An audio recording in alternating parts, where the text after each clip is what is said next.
15 রোজার দিন বাবাকে গিয়ে বললাম বাবা শপিং করার জন্য টাকা লাগবে। বাবা তখন বললো কত টাকা? আমি বললাম 3000। এটা শোনার পর বাবা কিছুক্ষণ মাথা নিচু করে থেকে তারপর আমাকে 3000 টাকায় বের করে দিল। আমি 3000 টাকা হাতে পেয়ে আনন্দে আত্মহারা হয়ে গেলাম। তারপর সেই টাকাটা লুকিয়ে রেখে দৌড়ে চলে গেলাম বন্ধুদের কাছে, কারণ বাবা আমাকে শপিং করার জন্য 3000 টাকা দিয়েছে।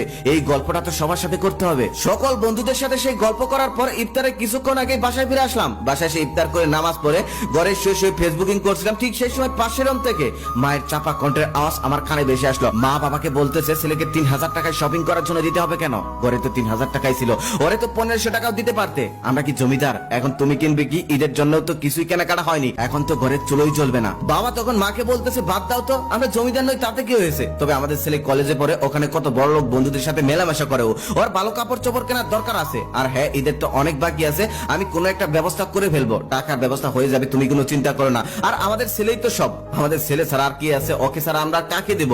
ওই দেখো একদিন বড় হয়ে আমাদের সকল কষ্ট দূর করে দেবে। বাবার মুখে এমন কথা শুনে আমি নিজের অজান্তেই কেঁদে ফেললাম। নিজেকে খুব স্বার্থপর মনে হচ্ছিল, আর মনে মনে ভাবছিলাম আমরা নিজেদের স্বার্থের জন্য বাবা মাকে কত কষ্ট দেই, কত আঘাত দেই, অথচ বাবা মা আমাদের কত ভালোবাসে সেটা আমরা কখনো বুঝতেই চাই না। সবসময় তাদেরকে অবহেলাই করে যাই। ইচ্ছে করছিল এখন বাবাকে জড়িয়ে ধরে অনেক টাকা দিই, কিন্তু বড় হয়ে গেছি তো তাই আর পারছি না। সেদিনের রাতটা কোন রকম কাটালাম, আর পরের দিন সকালে বের হয়ে গেলাম কাজের উদ্দেশ্যে। পরিকল্পনা আমার যেভাবে হোক টাকা ইনকাম করব, আর সেই টাকা দিয়েই বাবা মাকে ঈদের শপিং করে দেব।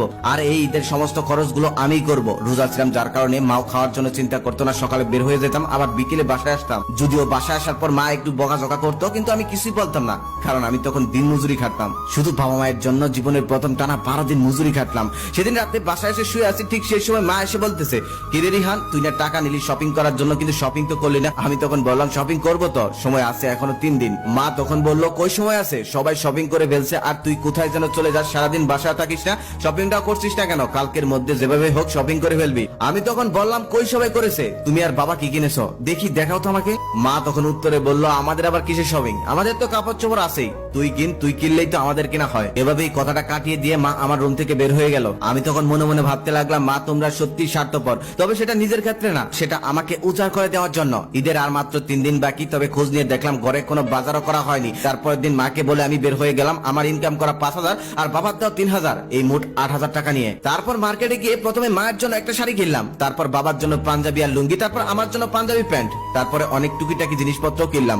এদিকে ঈদের বাজার এতটাই ভিড় যে বাজার করতে করতে সন্ধ্যা লেগে গেল। তারপর তাড়াতাড়ি বাড়ি চলে গেলাম, আর বাড়িতে যাওয়ার পর মা আমার হাতে এতগুলো ব্যাগ দেখে অবাক হয়ে তাকিয়ে রইল। তারপর মা বললো কিরে রিহান, তুই এত কিছু কোথায় পেলি? তারপর আমি বললাম মা সবই বলবো, আগে ঘরে চলো। ঘরে যাওয়ার পর সব বলতেছি বাবা কই? তারপর আমি মাকে বললাম সবই বলবো, আগে ঘরে চলো, বাবা কই? মা বললো ঘরেই আছে। তারপর ঘরে গিয়ে দেখলাম বাবা ঘরেই বসে আছে। তারপর